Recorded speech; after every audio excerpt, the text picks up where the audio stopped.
Lecture hall کی آخری set پر میری گھٹنوں کے درمیان اس کا ہاتھ آ کر رک گیا۔ میں نے کتاب کے صفحے پر نظر گڑائی رکھی مگر الفاظ ناچ رہے تھے۔ عثمان میرے بالکل ساتھ والی کرسی پر بیٹھا تھا، سر جھکائے نوٹس بناتا ہوا، گویا کچھ ہوا ہی نہ ہو۔ اس کی انگلیوں کی گرمی میری سلاوار کے کپڑے سے گزر کر جلد تک پہنچ رہی تھی۔ پروفیسر بورڈ پر مساوات لکھ رہا تھا، چاک کی آواز تیز تھی اور میرا سانس رک رک کر چل رہا تھا۔ یونیورسٹی کے تیسرے سیمیسٹر میں ہم ایک ہی گروپ پروجیکٹ میں پڑھے۔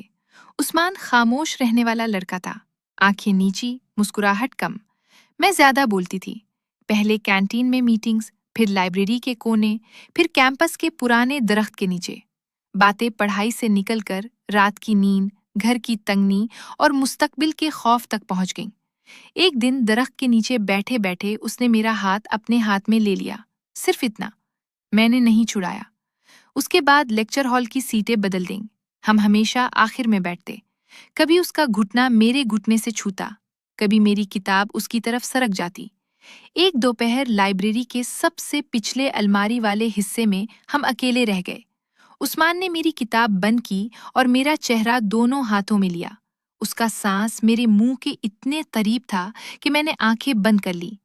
پہلا بوسہ ہلکا تھا، کانپتا ہوا، کتابوں کی مہک میں گم۔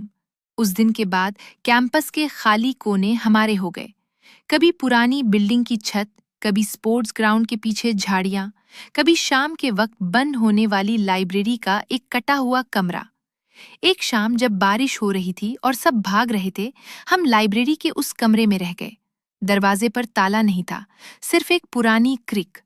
عثمان نے مجھے دیوار کے سہارے کھڑا کیا، کپڑوں کی پرتیں آہستہ آہستہ ہٹیں۔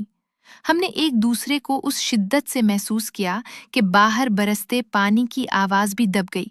سانسوں کا جھومرا تیز تھا، جسم کی گرمی سے کمرے کی ہوا بھاری پڑ گئی۔ جب الگ ہوئے تو دونوں کی آنکھیں بھیگی تھیں، بارش کی وجہ سے نہیں۔ قربت نے ہمت پکڑ لی۔ اب ہم کیمپس سے باہر بھی ملنے لگے۔ عثمان کے ایک دوست کا خالی فلیٹ قریب ہی تھا، وہاں کی چادریں ہمیشہ ادھوری رہتیں، کبھی دوپہر کی دھوپ میں، کبھی رات کے اندھیرے میں۔ ہر ملاقات پر نئی دریافت، کبھی صرف لمس، کبھی مکمل طور پر ایک دوسرے میں کھو جانا۔ میں گھر جا کر ماں کے سامنے معمول کا چہرہ رکھتی، عثمان اپنے ہاسٹل میں واپس جا کر خاموش ہو جاتا۔ ایک دن پروجیکٹ جمع کرانے کی آخری تاریخ تھی، ہم فلیٹ میں بیٹھے کام کر رہے تھے کہ اچانک کام نے رخنا ڈال دیا۔ عثمان نے لیپ ٹاپ بند کیا اور میری طرف دیکھا۔ اس نظر میں پڑھائی نہیں تھی۔ ہم نے بستر کی بے ترتیبی کے درمیان ایک دوسرے کو پوری طرح قبول کیا۔ اس بار اجلت نہیں تھی، ہر حرکت میں وقت کھینچا ہوا لگتا تھا۔ جب سب کچھ تھم گیا تو عثمان نے میرے بالوں کو چھوتے ہوئے کہا، تمہارے بغیر اگلا سیمیسٹر خالی لگے گا؟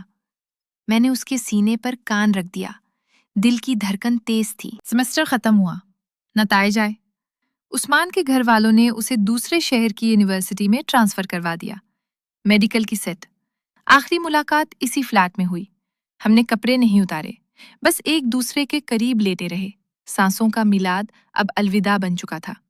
صبح جب اس نے دروازہ کھولا تو میں نے پیچھے مڑ کر نہیں دیکھا۔ سیڑھیاں اترتے ہوئے صرف اتنا محسوس ہوا کہ میرا جسم اب بھی اس کی گرمی یاد رکھے ہوئے ہے۔ اب نیا سیمیسٹر چل رہا ہے، نئے گروپ، نئی سیٹیں۔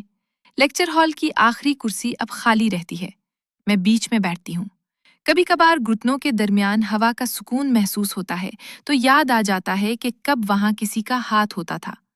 فون پر پرانا نمبر محفوظ ہے، میسج نہیں آتے، میں بھی نہیں بھیجتی۔ یونیورسٹی کے ان کونوں نے جو دیکھا وہ کسی اسائنمنٹ میں نہیں لکھا جا سکتا۔ میں نے یہ کہانی کسی رجسٹر میں نہیں اتاری، کسی سہیلی کو نہیں سنائی۔